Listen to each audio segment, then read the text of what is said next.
Okay, exponents.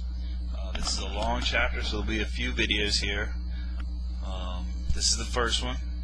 We have a lot of examples in here. Okay, so let's get started. Exponents. What's an exponent? Well, an exponent is going to look something like this. Okay, it's going to be some number, I'll use x, raised to some power. Raised to a power. So there I have written x to the n. What does that mean? That means x times itself n times dot dot dot dot dot. Okay, so that just means x times itself a whole bunch of times. Well, depending on what n is, that's n times. Okay, so maybe I can make that a little bit easier for you just by giving you an example. My first example would be 2 to the third. Okay, so in this example, the base of the exponent is 2, the exponent is 3. Okay, so it means the base multiplied by itself this many times. So 2 to the third just means 2 times 2 times 2, which is equal to 2 times 2 is 4 times 2 is 8. So 2 to the third is 8. Okay, we'll see a lot of algebraic expressions. X to the fifth, when you see that, just think in your head, it's really a shortcut for writing this. X times x times x times x times x. Okay, that's why we like exponents. It's an abbreviated way to write multiplication. Alright, so let's look at some properties. The first property looks like this. I'll number these properties. A number raised to an exponent times the same number raised to an exponent, that is when the bases are the same. The shortcut property is I add the exponents. So it would be x to the n plus n. Okay? So, let's look at some examples for this first property. Example A. What's x to the third times x to the second? Well, I just add. That's all I got to do. It's pretty easy property. The thing is, there's going to be a lot of properties, so you got to try and keep them straight. Okay, don't get them mixed up. So x to the third times x to the second, x to the fifth. Alright, so why is that? Well, this is something you don't have to do, but I just want to show you. X to the third, based on our definition, is 3x's, right? X times x times x. X to the second would be 2x's, right? X times x. So if you count them all up, you get x to the fifth. That's why that property works. Okay, you just have to be able to say x to the third times x to the second is x to the fifth. All right. So let's do one more. 2 squared times 2 to the fourth is, of course, 2 to the sixth. Okay, and this one I can do.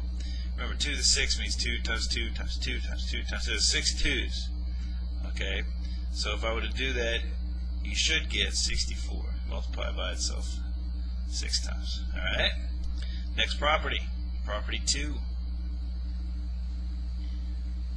What about division?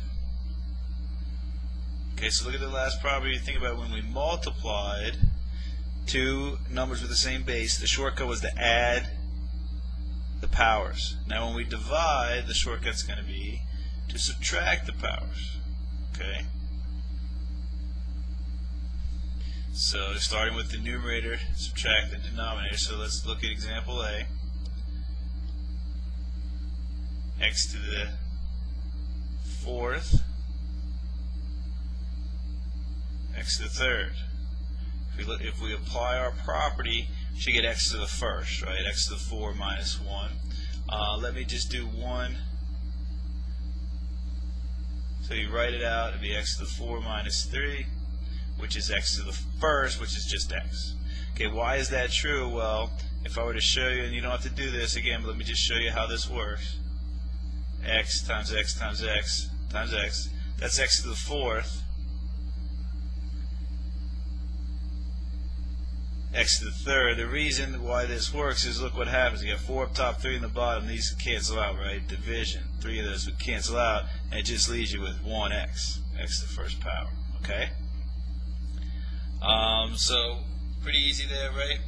I can give you one more quick example. X to the 11th divided by x equals, if you just have x by itself, there's no exponent, you assume that it's 1, so that's x to the 10th power. Okay? Alright, moving on. Property 3, like I said, lots of properties. Next property is the power rule. This one's going to look similar to the first rule. Okay, if I have x to the m, that whole expression raised to the nth power, then what I do is I multiply the two powers. Okay, not add like we did the first one. This is multiplication. So if you have x to the third and you raise that guy to the third power, what do you get? X to the ninth. Okay, not x to the sixth. Note the difference if I had that and x to the third times x to the third. That'd be a little bit different. Alright. Let's do one more of those. Bring in a number here. We haven't had a number in a minute. Negative 2x to the fourth. Okay, I'm getting a little ahead of myself because this is an upcoming rule. So here I have 2x to the fourth raised to the second. What you do is you raise each part of these to the second power. So that's going to be 2 to the second times x to the fourth, all raised to the second. Okay, so 2 to the second, that means 2 times 2, that's 4. And then we can apply the rule we just learned, x to the fourth to the second is x to the eighth. Alright. Moving on. Next property. If I raise a fraction to a power,